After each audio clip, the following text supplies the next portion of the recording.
অনেকেই আছে যারা চিচিঙ্গা নামের এই সবজিটা তেমন একটা পছন্দ করে না। ছোটবেলায় এই সবজিটা আমিও তেমন একটা পছন্দ করতাম না, কিন্তু এখন মোটামুটি ভালোই লাগে। বেশিরভাগ সময় চিচিঙ্গাকে ভাজি করে খাওয়া হয়। হঠাৎ করে আমার মনে হলো ভাজি স্টাইল করে একটা সবজি রান্না করে দেখি কেমন হয়। সেই অনুযায়ী আমি চিচিঙ্গাটাকে একটু ডুমো ডুমো করে কেটে নিছি, আর খুব বেশি বড় সাইজের ডুমো করে কাটা হয় নাই, এটাকে ছোট ছোট করে কাটা হয়েছে।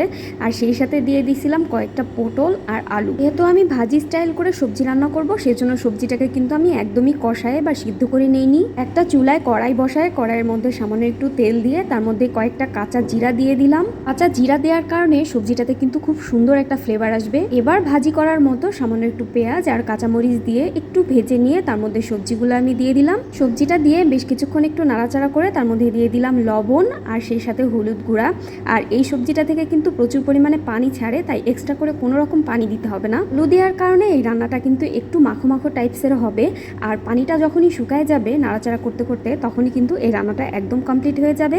তো আমার আজকের ভাজি স্টাইলের সবজি রান্নাটা আপনাদের কেমন লাগলো?